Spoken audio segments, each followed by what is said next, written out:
Matthew Schultz, and I'm here with Max Pollock. Both been going to Camp Bauercrest for 6 years, and this is our 7th year. We'll both be seniors this year, and we're in the wait year of 2K21. And we're here with Bauercrest alumni and ESPN Patriots reporter Mike Reiss. So we'll be asking some questions about the upcoming Bauercrest elective, which is sports broadcasting. So the first question for you. So what was your favorite sport growing up on the Hill? My favorite sport growing up on the Hill was softball. And you mentioned your waiter year. My waiter year was 1990, and I'll never forget Color War A softball. That was one of my favorite memories at Bauer Crest. To go with your memories on the Hill, what was your favorite memory on the hillside? Well, my favorite memory on the hillside would have been probably the first thing that came to mind was when we all had our arms around each other singing the Camp Alma Mater, because it was sort of a special feeling of being together, especially at the end of the summer after a great summer.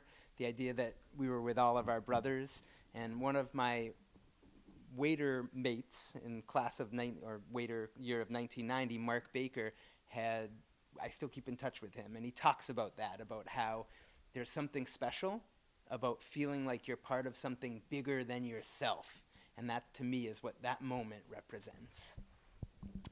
It's a little bit off topic, but what was your favorite meal at camp? Oof, the food at camp, when I went, maybe wasn't as good as when you went, and so I would say my favorite meal would be the Friday night meal, and I loved the soup that came with the challah for Shabbat. So along with meals, you guys went out of camp for field trips. So what was your favorite Bauercrest field trip? It would be between Canopy and Water Country, and I think I would take Water Country just because on a hot summer day it was always nice to go out to Water Country.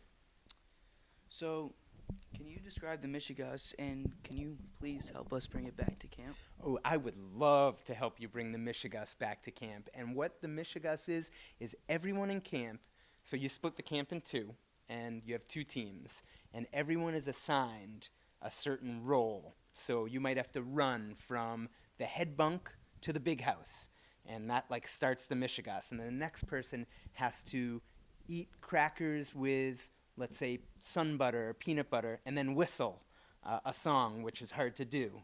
And then the next person might have to hit a wiffle ball pitch from a counselor. And you have 25, 30, 45 different things you have to do. And whoever wins all the things together, put them together the fastest, is the winner of the Mishegas. And it was one of my favorite events. It included swimming, running, and some silly stuff too, like you'd put a quarter on the ground and you'd throw a basketball at it and try to get the quarter to flip over. So some of the things that you had to do in the Mishegas were pretty hard. So along with fun events at camp, there's Color War. So what was your favorite Color War break? Ooh, my favorite Color War break. That's a great question. And I would say there was one where we came back from a field trip, and they would hide the yarmulkes under our pillows or in our areas.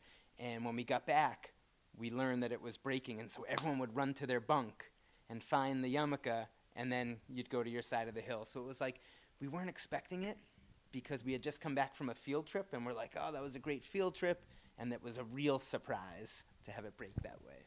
So can you talk a little bit about what the Bauercrest Brotherhood means to you?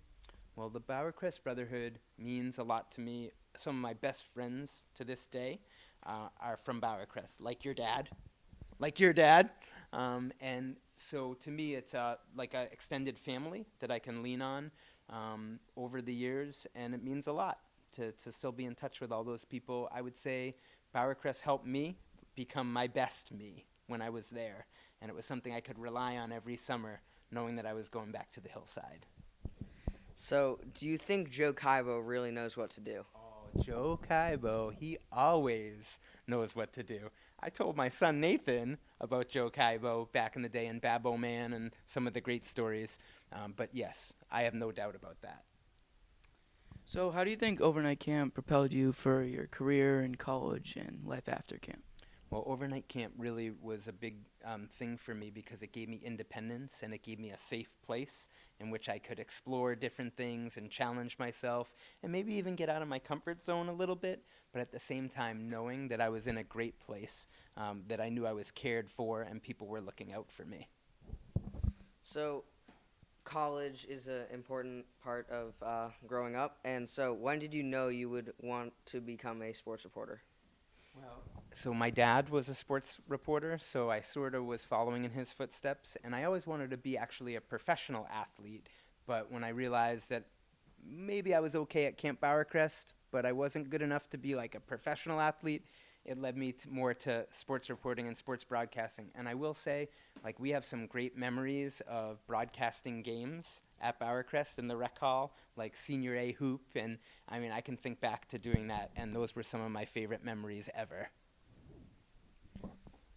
All right, so we also have some Patriots questions for you. Awesome. My first question is pretty obvious. What do you think about the Tom Brady situation? Oh, that is what everyone is asking about, Tom Brady. My gut tells me he's going to be back. It would be like going to Bauer Crest for 20 years and then saying, in my 21st year, I think I might want to try a different camp. Like, no, you're not going to do that.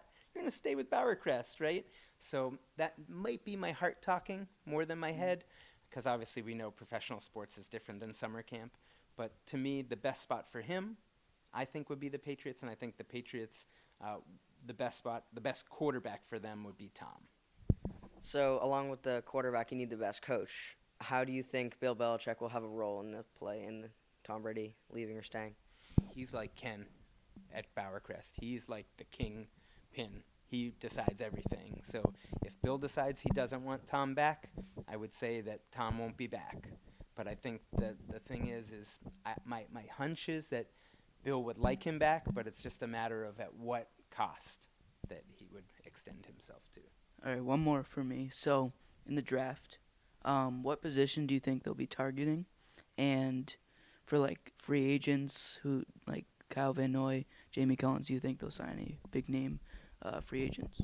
Definitely. They need tight ends, right? So Yeah. tight end, more speed, I think will be important for them.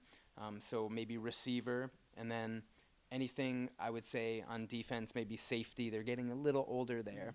In terms of their free agents, it's going to be hard to keep all their guys. Like you mentioned, Kyle Van Noy and some of the others. Devin McCourty is up. He's like the Tom Brady of the defense in a way. So I think what we'll see is whatever happens with Tom will sort of set the tone for the other guys, because if Tom's back, it might be hard to keep a lot of the other guys. And if Tom isn't back, they might have a better chance to keep guys like Devin and some of the other guys. All right. All right, That was awesome. thank Let you. me tell you, you guys did awesome, and this is what we're going to be doing at camp with Sports Broadcasting Elective, and you got us off to a great start. All right, thank you. Thank you.